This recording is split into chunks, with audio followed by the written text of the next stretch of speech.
Pas subuh Ahad, bubuhan babinian tulakan menjarahi ke kuburan Nabi Isa membawa rarampahan.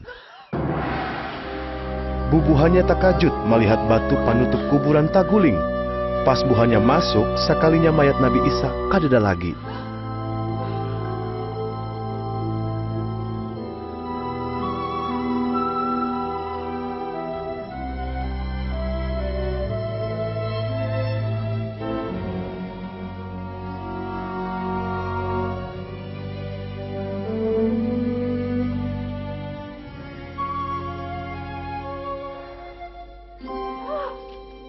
Kenapa mencari orang nang hidup di wadah orang mati?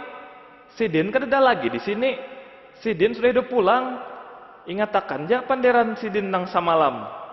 Aku pacang disarhakan ke orang rumah. Dimatii. Tapi pada hari nang ketiga, aku pacangan hidup pulang.